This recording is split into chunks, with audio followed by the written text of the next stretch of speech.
الحمد لله نحمده ونستعينه ونستغفره ونؤمن به ونتوكل عليه ونعوذ بالله من شرور أنفسنا ومن سيئات أعمالنا من يهد الله فلا مضل له ومن يضلله فلا هادي له ونشهد أن لا إله إلا الله وحده لا شريك له ولا نظير له ولا معين له ولا مشير له ولا مثال له ولا مثل له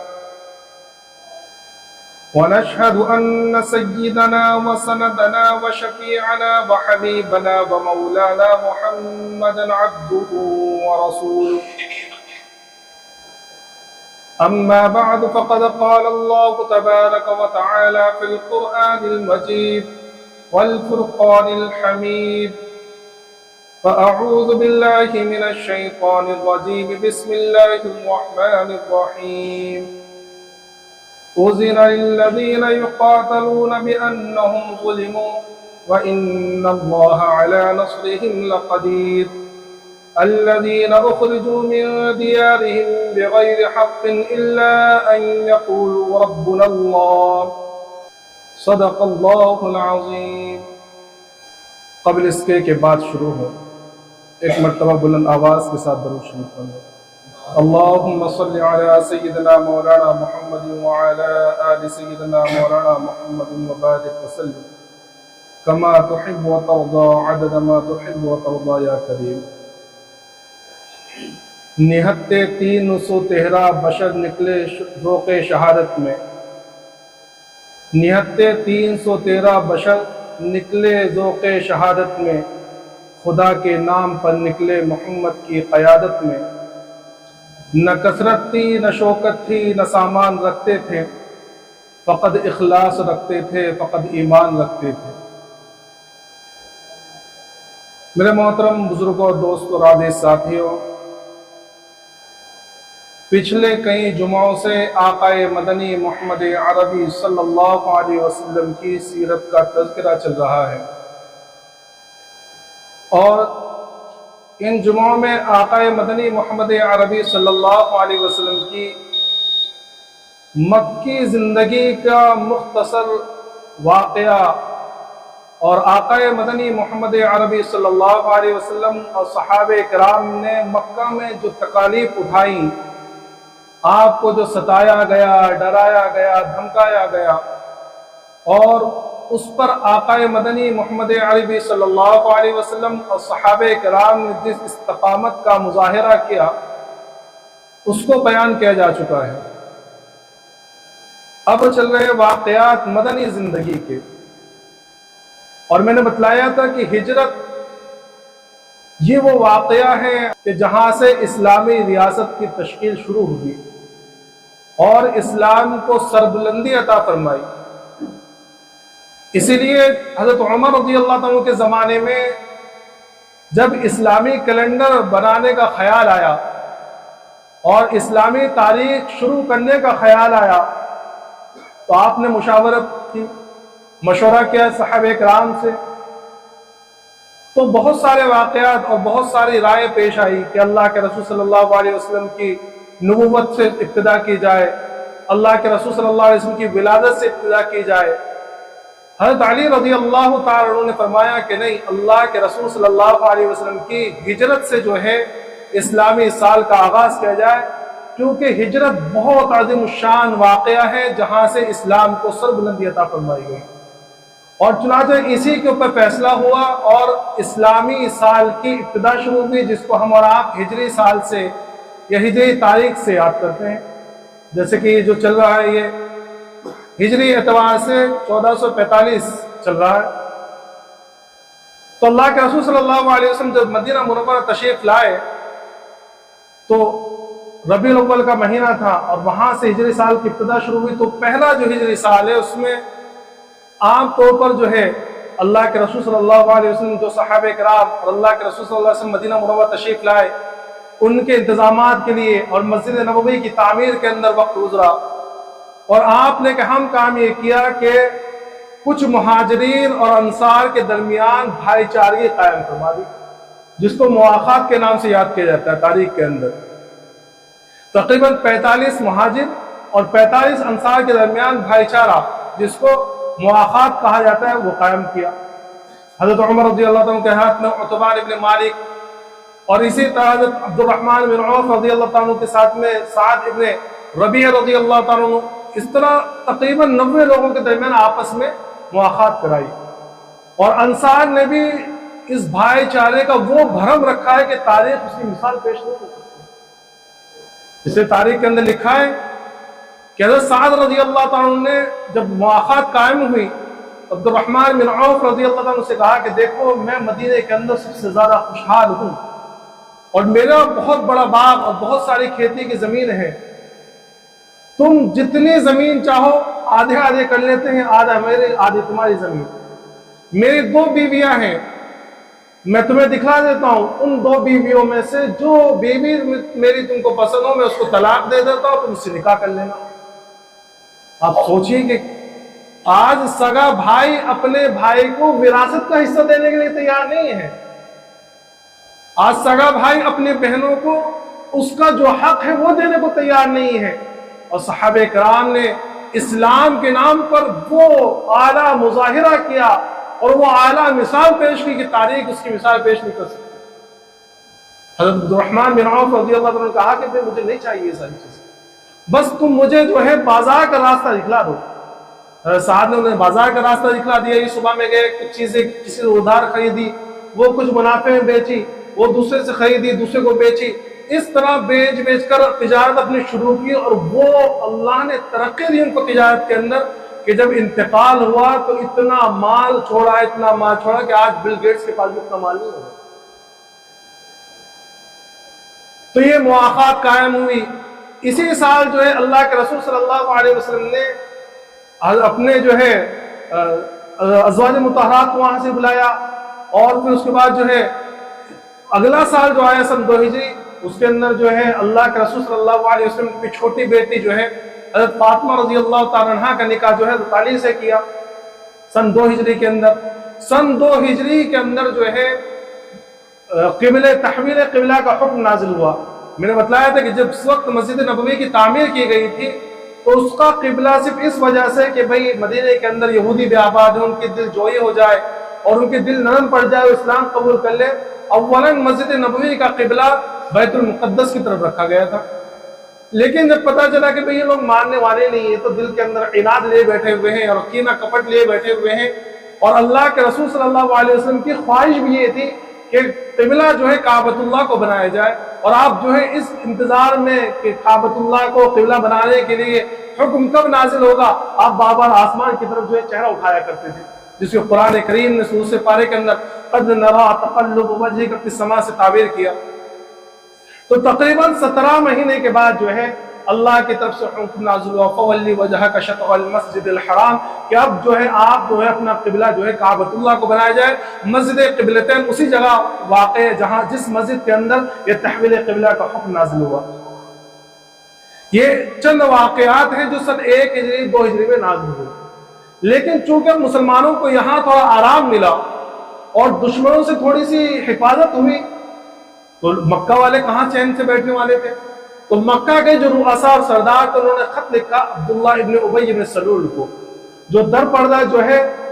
مسلمانوں کا بہت بڑا جانی دشمن۔ میں نے بتلایا تھا کہ یہ مدینے کا بادشاہ بننے والا تھا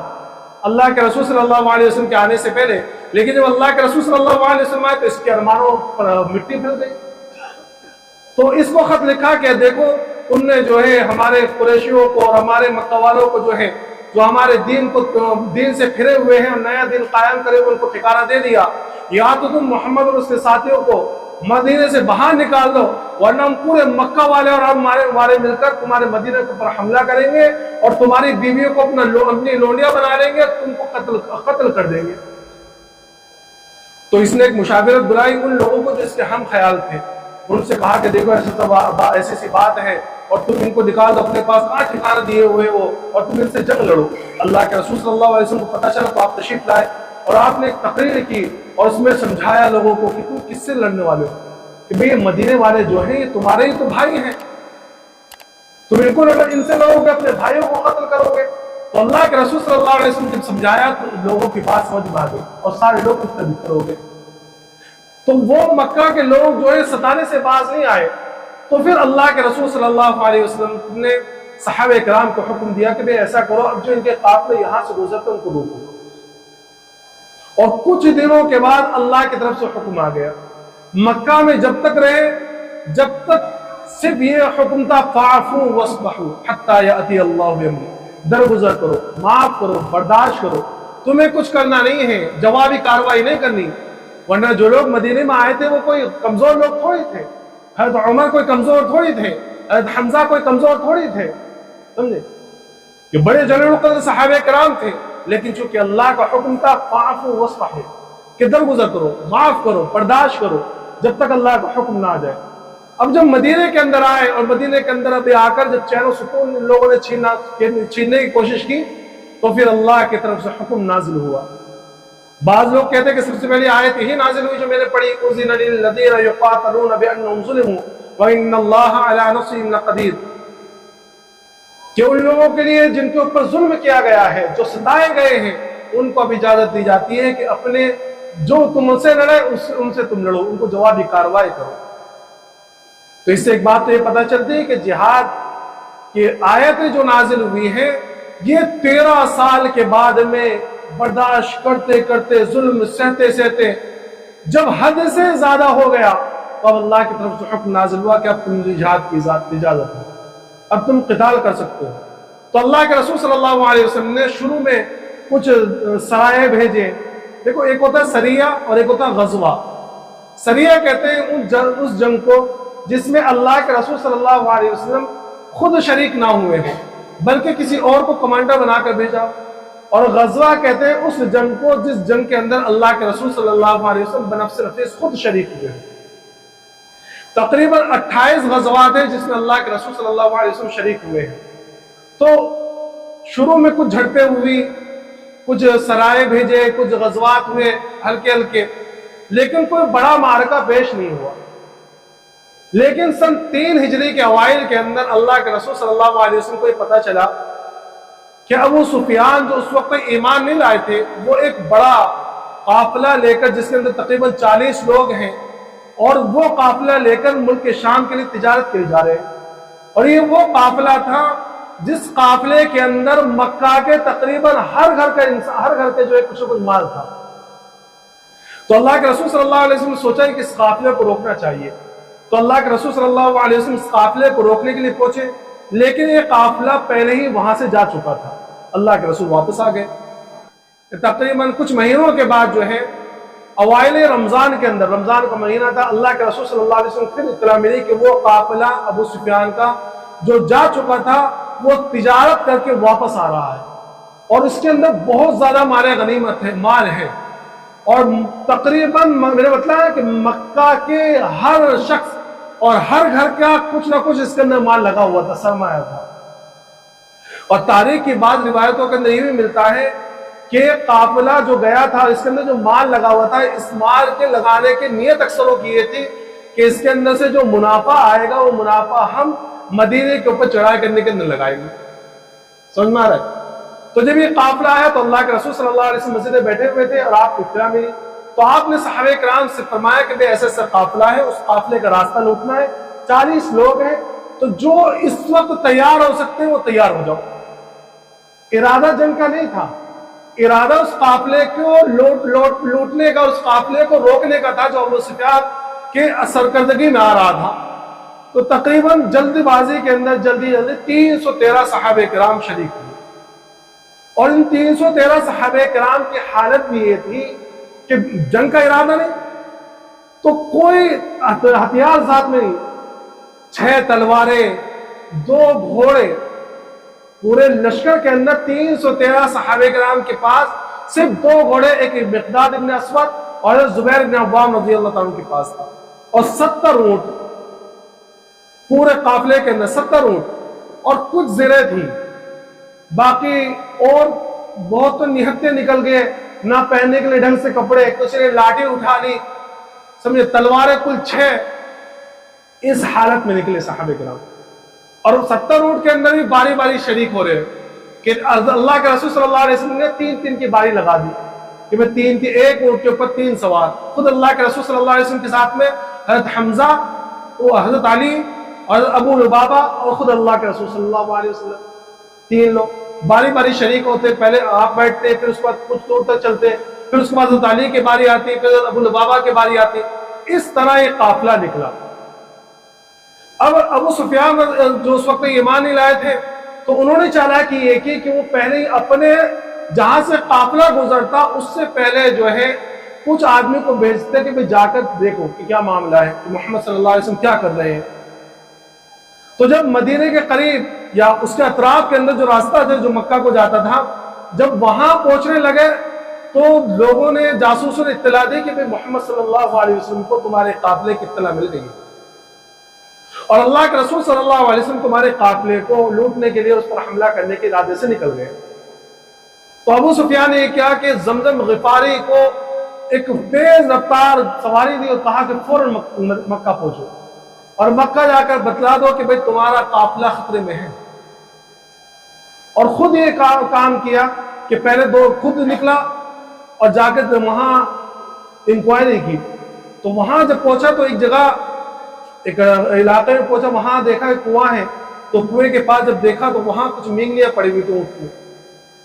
تو اس نے اٹھا کے دیکھا، اس مینگنے کو جب کھولا تو اس میں سے گٹلی نکلی کھجور کی.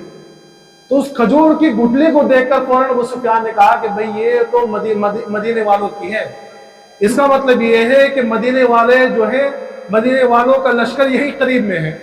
تو فوراً اس نے یہ کیا کہ وہاں عام راستے سے ہٹا کر ساحل سمندر سے جو راستہ تھا بہت لمبا، وہاں سے اپنے قافلے کو لے گیا. اب اپنا قافلہ تو اس نے بچا دیا، لیکن جس شخص کو بھیجا تھا مکہ کے اندر، زمزم غفاری، تو یہ شخص مکہ کے اندر پہنچا اور اپنے کپڑے پھاڑ دیے اور اپنے اونٹنی کی ناک کاٹ دی اور وہاں چلا کر کہ ہائے اپنے قافلے کی خبر لو، ہائے اپنے قافلے کی خبر لو. وہاں جا کر اس نے اعلان کر دیا کہ تمہارا قافلہ تو خطرے میں ہے. اب جب اس نے یہ اعلان کیا تو مکہ کے اندر تو بالکل آگ لگ گئی، کیونکہ ایک تو یہ کہ سب کا مال لگا ہوا، اور دوسری وجہ یہ کہ وہ تو چاہتے تھے کہ کس طرح مدینے کے اوپر حملہ کرے. تو ان لوگوں نے پورا فوراً ایک لشکر تیار کیا، 1000 کا لشکر. شروع میں تیار ہوا 1300 لوگوں، 1300 لوگ تیار ہوئے. اور اس 1300 لوگ میں اکثر جو ہے جنگجو لوگ اور 600 سوار، 100 تو اونٹ گھوڑے تھے اور 600 جو اونٹنیاں تھی اونٹ تھے. اور اس کے اندر ان کے اندر بھی 700 سے زیادہ وہ تھے جو زرے کے اندر ڈوبے ہوئے تھے، لوہے کے اندر بالکل. اور سارے ساز و سامان لڑائی کے اور کھانے پینے کا پورا سامان اور گانے والی تاکہ جوش دلاتے رہے. اس حالت میں یہ 1300 کا لشکر نکلا وہاں سے. جب یہ بہت سارا راستہ طے کر کر آ گئے اور آدھے سے زیادہ سفر ان لوگوں نے طے کر لیا، تو وہاں ابو سفیان نے پہلے ایک دوسرا قاصد بھیجا اور دوسرے قاصد سے یہ بھیجا کہ دیکھو ہمارا لشکر جو ہے بحفاظت وہاں سے باہر نکل آیا ہے، اس لیے تم کو آنے کی ضرورت نہیں ہے. تو جب یہ لوگ مدینے کے بدر سے تھوڑی دور میں پہنچے، جو مکہ کا لشکر تھا، تو وہاں ان کو یہ خبر مل گئی کہ ابو سفیان کا قافلہ تو بحفاظت مکہ پہنچ گیا.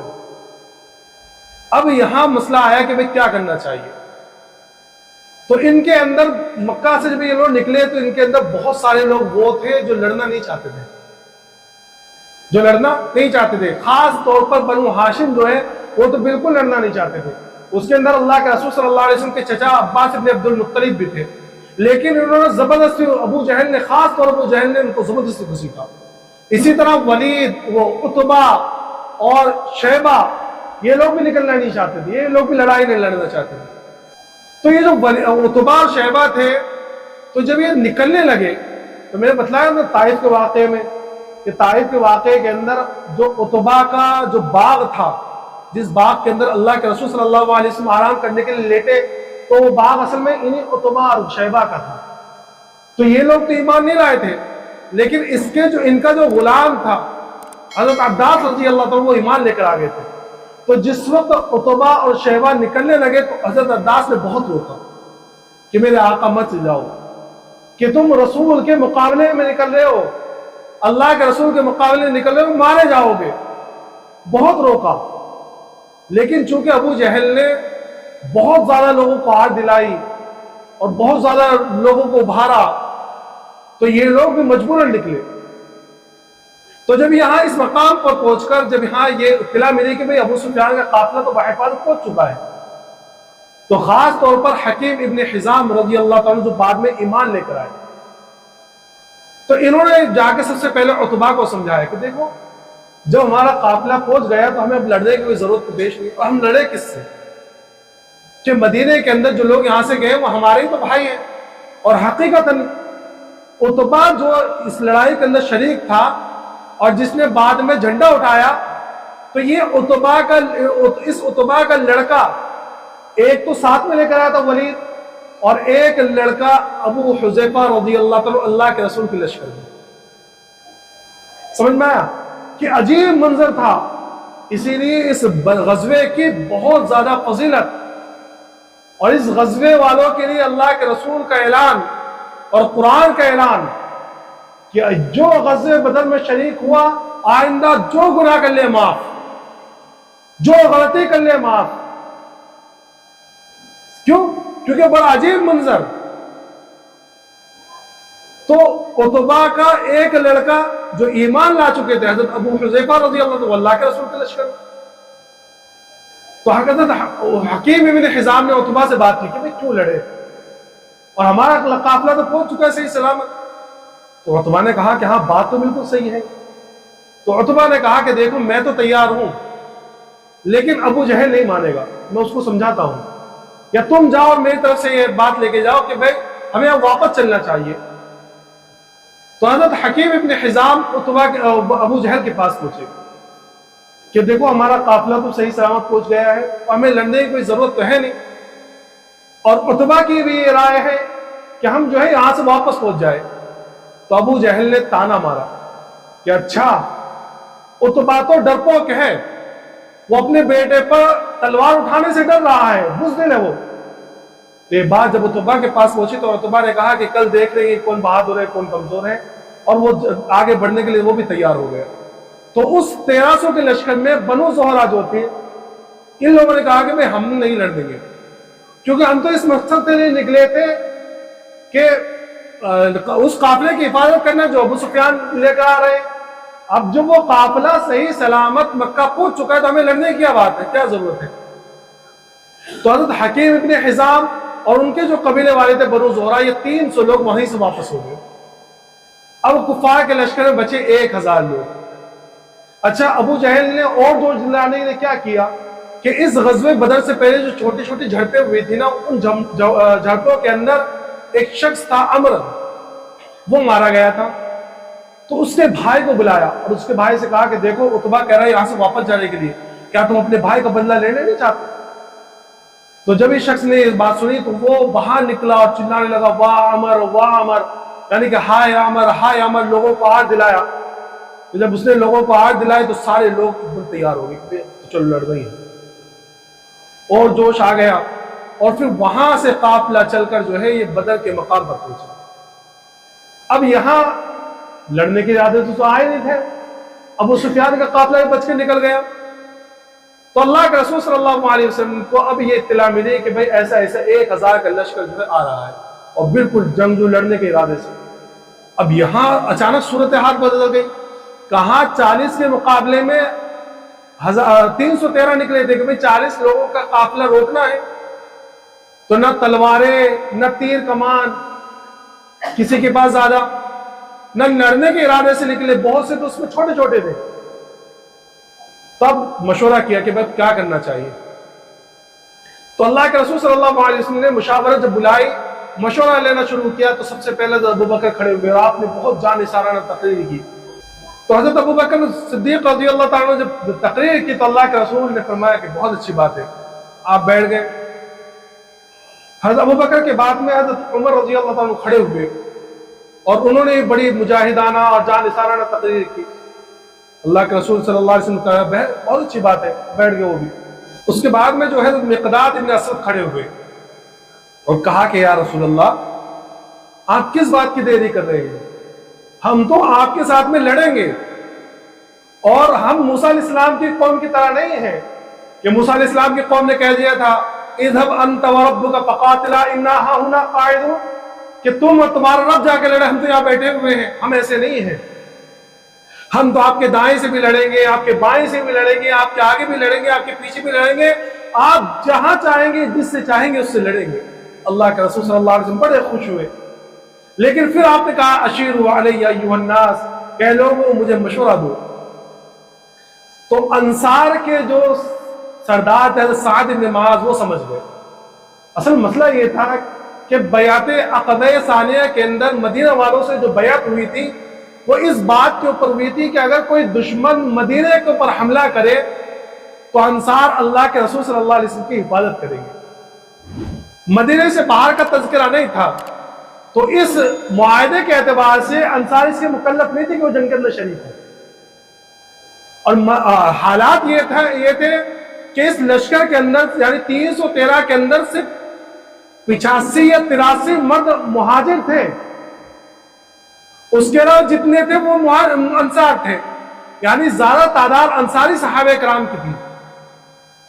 تو اللہ کے رسول صلی اللہ علیہ وسلم اصل میں یہ پوچھنا چاہتے تھے کہ انصار کی رائے کیا ہے۔ تو حضرت سعد بن معاذ سمجھ گئے، اور حضرت سعد بن معاذ رضی اللہ تعالیٰ کھڑے ہوئے کہا کہ یا رسول اللہ ہم آپ کے اوپر ایمان لائے ہیں، ہم نے آپ کی تصدیق کی ہے، وہ بیعت کی بات تو چھوڑیے، اب تو آپ جس سے لڑنا چاہیں گے اس سے لڑیں گے۔ اگر آپ ہم کو برق الغماد تک وہاں تک لے کے چلے جانا چاہیں تو ہم آپ کے ساتھ برق الغماد تک چلے جائیں گے۔ برق الغماد ایک علاقہ تھا ملک یمن کے اندر، تو اگر آپ ہم کو لڑتے لڑتے وہاں لے کے چلے جائیں تو ہم وہاں بھی جانے کے لیے تیار ہیں۔ آپ جس سے چاہیں گے ہم اس سے لڑیں گے، اور جتنا مال آپ ہمارا لینا چاہیں گے وہ آپ لے سکتے ہیں۔ آپ جتنا ہمارے لیے چھوڑیں گے ہم اس پہ بھی راضی، جتنا آپ لے لیں اس پہ بھی راضی، بلکہ جو مال آپ ہم سے لے لیں گے وہ مال ہم کو زیادہ محبوب ہے اس مال سے جو آپ ہمارے لیے چھوڑیں گے، یعنی ہمیں زیادہ پسند آئے گا کہ آپ ہمارا پورا مال لے لیں۔ جب یہ بات حضرت سعد بن معاذ رضی اللہ عنہ نے کہی ہے تو تاریخ میں لکھا ہے کہ اللہ کے رسول صلی اللہ علیہ وسلم کا چہرہ مبارک خوشی کے مارے چمکنے لگا، اور فوراً اللہ کے رسول صلی اللہ علیہ وسلم فرمایا کہ چلو اللہ نے مجھ سے 2 جماعتوں میں سے ایک جماعت کا وعدہ کیا ہے، یا تو ابو سفیان کی جماعت سے ٹکراؤ ہوگا یا ابو جہل کی جماعت سے ٹکراؤ ہوگا، ان دونوں جماعتوں میں سے ایک جماعت پر وعدہ کیا کہ اللہ اس پر ہمیں فتح نصیب فرمائے۔ تو وہاں سے اللہ کے رسول صلی اللہ علیہ وسلم صحابہ کرام کو لے کر نکلے اور بدر کے میدان میں پہنچے۔ اب جب یہاں پہنچے تو عجب معاملہ کہ جو اچھی زمین تھی، پتھریلی زمین تھی، تو اس زمین پر کفار کا قبضہ، اور جہاں صحابہ کرام نے آ کے پڑاؤ ڈالا وہ ریتیلی زمین، چلنا پھرنا دو بل۔ لیکن چونکہ اللہ کا وعدہ تھا اور اللہ کی مدد تھی تو اللہ نے رات کے اندر جو بارش برسائی، اور اس بارش کی وجہ سے معاملہ یہ ہوا کہ وہ ریتیلی زمین جو تھی وہ بالکل سخت ہو گئی، مٹی جم گئی، اور صحابہ کرام نے یہ کیا کہ حوض بنا کر پانی جمع کر لیا پینے کے لیے۔ اور وہاں جو پتھریلی زمین تھی وہاں جو ہے بارش ہونے کی وجہ سے وہاں جو ہے وہ ہو گئے، کیچڑ بن گیا، وہاں چلنا پھرنا دوبر ہو گیا، یہ اللہ کی مدد آئی۔ اب صحابہ کرام، اللہ کے رسول صلی اللہ علیہ وسلم نے 2 صحابہ کرام کو بھیجا جاسوسی کے لیے کہ جاؤ دیکھ کرو کیا معاملہ۔ تو صحابہ کرام جب وہاں ڈھونڈتے جاسوسی کرتے پیچھے پہنچے تو وہاں 2 لوگ ان کو ملے، تو ان کو پکڑ کے لے کر آگے۔ اللہ کے رسول صلی اللہ علیہ وسلم نماز پڑھ رہے تھے، اور صحابہ کرام نے ان سے تفتیش شروع کی کہ بھائی بتاؤ تم کون ہو؟ تو انہوں نے کہا کہ ہم تو قریش کے سقہ ہیں، یعنی قریش کے پانی پلانے والے۔ تو صحابہ کرام نے ان کو 2-3 چپیٹ لگائے، مارا کہ صحیح بتاؤ کون ہے تم؟ ان لوگ کہنے لگے کہ ہاں ہم تو ابو جہل کے لشکر ہی ہیں۔ تو اللہ کے رسول صلی اللہ علیہ وسلم نے سلام پھیرا اور کہا کہ بھئی جب یہ سچ کہہ رہے تم کو مار رہے تھے، اور جب انہوں نے جھوٹ کہا کہ تم مارنا چھوڑ دیا، یہ حقیقت میں قریش کے سقہ ہیں، پانی پلانے والے ہیں، ابو سفیان کی ابو جہل کے لشکر ہی نہیں ہے۔ تو اللہ کے رسول نے ان سے پوچھا کہ بھئی ایک بات تو بتاؤ کہ لشکر کہاں ہے؟ تو انہوں نے کہا کہ بس یہ پہاڑی کے پیچھے جو ہے لشکر ہے۔ تو اللہ کے رسول صلی اللہ علیہ وسلم سے پوچھا اچھا یہ بتاؤ کہ کتنے لوگ ہیں لشکر میں؟ کہا کہ اصل تعداد تو ہمیں بھی نہیں معلوم۔ تو اللہ کے رسول نے پوچھا اچھا ایک بات بتاؤ کہ اونٹ کتنے ذبح ہوتے ہیں؟ تو ان لوگوں نے کہا کہ کبھی 9 ذبح ہوتے ہیں، کبھی 10 ذبح ہوتے ہیں۔ تو اللہ کے رسول صلی اللہ علیہ وسلم نے فرمایا کہ لشکر کی تعداد یا تو 900 ہے یا 1000 ہے. سمجھ میں. اس کے بعد وہاں آ کے آپ نے پڑاؤ ڈالا. جب پڑاؤ وہاں ڈالا تو حضرت رات کا موقع ہوا. اللہ کے رسول صلی اللہ علیہ وسلم نے جہاں بہت بڑا میدان ہے وہ، تو وہاں اللہ کے رسول صلی اللہ علیہ وسلم رات میں صحابہ کرام کو لے گئے. تو صحابہ کرام کو بتلایا کہ اللہ نے مجھے بتلا دیا ہے کہ فلاں فلاں جو ہے یہاں قتل ہوگا، فلاں یہاں قتل ہوگا، فلاں یہاں قتل ہوا. اور لوگوں سے جو جاسوس کرنے کے لیے آتے جن کو پکڑا ان سے پوچھا بھی کہ بھئی لشکر کے اندر کون کون ہے. تو اس نے بتایا کہ ابو جہل اور عتبہ، شیبہ، عتبہ کا بیٹا ولید، اور ابو المختری، حکیم ابن حزام، اور اسود ابن زمعہ، یہ سارے لوگ ہیں. تو اللہ کے رسول نے فرمایا کہ مکہ والوں نے اپنے جگر کے گوشوں کو تمہارے سامنے ڈال دیا، کیونکہ یہ سارے سردار تھے، بڑے بہادر لوگ مانے جاتے تھے. امیہ بن خلف. تو جب وہاں پہنچے تو اللہ کے رسول نے بتلایا کہ دیکھو یہاں یہ ابو جہل قتل ہوگا، یہاں جو ہے اسود ابن زمعہ قتل ہوگا، یہاں ابو المختری قتل ہوگا، اور یہاں امیہ بن خلف قتل ہوگا. ساری قتل گاہیں بتائی، انشاءاللہ یہاں قتل ہوگی. اور پھر اللہ کے رسول صلی اللہ علیہ وسلم نے رات میں لشکر کو ترتیب دیا، اور رات بھر جو ہے اللہ کے رسول اللہ کے سامنے روتے رہے. اب جب یہاں پڑاؤ ڈالا تو سعد بن معاذ رضی اللہ عنہ نے ایک مشورہ دیا، اور مشورہ دیا کہ یا رسول اللہ جنگ کا ماحول ہے، کل لڑائی ہونے والی ہے، پتہ نہیں کیا حالات پیش آ جائے. 2 صورتوں میں سے ایک پیش آئے گی، یا تو اللہ ہمیں فتح دے گا، یا خدا نہ خواستہ کبھی ایسے بھی ہو سکتا ہے کہ ہم شکست کھا جائیں. تو میری رائے یہ ہے کہ آپ کے لیے ایک سائبان بنایا جائے، ایک چھپر بنایا جائے جہاں آپ آرام کریں، اور وہاں ایک سواریوں کے ساتھ میں ایک تھوڑی سی جماعت کھڑی رہے کہ اگر خدا نہ خواستہ اگر ہم شکست پا گئے اور ہم سارے لوگ مارے گئے تو آپ یہاں سے روانہ ہو کر مدینے چلے جائیں، کیونکہ مدینے میں وہ لوگ ہیں جو ہم سے زیادہ بہادر ہیں، جو ہم سے زیادہ مخلص ہیں، جو ہم سے زیادہ آپ کی حفاظت کریں گے. یہ اصل میں دیکھا جائے تو سعد رضی اللہ عنہ کی اخلاص ہے کہ آپ یہ نہیں کہہ رہے کہ وہ مدینے سے جو لوگ نہیں آئے وہ بزدل ہیں، کہ وہ لوگ کیا کریں گے، ہم تو بہت کرنے والے نہیں، بلکہ ان لوگوں کی تعریف کر رہے ہیں کہ مدینے والے بھی آنا چاہتے تھے، کسی وجہ سے نہیں آئے، ان کو معلوم نہیں تھا وہ بہادر، وہ آپ کی حفاظت کریں گے. تو اللہ کے رسول نے آپ کی رائے کو قبول کیا. تو آپ کے لیے ایک چھپر بنایا گیا جو کھجور کے درختوں پتوں کو توڑ کر ایک سائبان سے بنا دیا گیا، چاروں طرف سے اس کو گھیر کر. آج اس جگہ جو ایک مسجد عالیشان مسجد ہے جس کو مسجد عریش کہتے ہیں، اور جہاں آپ کا چھپر بنایا گیا تھا بالکل اسی جگہ پہ اس مسجد کا اس وقت ممبر بنا ہوا ہے، وہاں خطبہ دیا جاتا ہے. بڑی عالیشان مسجد بنا دی گئی ہے. تو اللہ کے رسول صلی اللہ علیہ وسلم رات بھر اس عریش کے اندر، اس سائبان کے اندر جو روتے رہے اللہ سے، اور اللہ سے دعا کرتے رہے. اور صبح کا جب وقت آیا اور لشکر ترتیب دیے گئے تو قرآن نے کہا کہ ان لوگوں کی نگاہوں کے اندر یہ بڑا لشکر نظر آ رہا تھا، یعنی کافروں کو بہت بڑا لشکر ہے، اور مسلمان بالکل بے غم کہ بھی ہمارے لیے کیا، ہمیں تو لڑنا ہے. تو اللہ کے رسول صلی اللہ علیہ وسلم نے ترتیب دی لشکر کو، اور ایک دعا مانگی. اور دعا کیا مانگی ہے کہ اللہم ان تہلک ہذہ العصابہ فلن تعبد ابدا، کہ اللہ میں نے اپنے 15 سال کی محنت تیرے سامنے جھونک دی ہے، اگر یہ چھوٹی سی جماعت آج شکست کھا گئی تو تیرا نام لینے والا زمین پر کوئی باقی نہیں رہے. کیونکہ اللہ کے رسول کی 15 سالہ محنت کا نتیجہ تھا. یہ مختصر سا واقعہ ابھی تو آدھا ہوا ہے، انشاءاللہ مکمل جو آئندہ ہفتے کیا جائے گا جمعے کے اندر. اللہ تبارک و تعالیٰ تمام کو کہنے سننے کے ساتھ عمل کی توفیق عطا فرمائے. وآخر دعوانا الحمدللہ.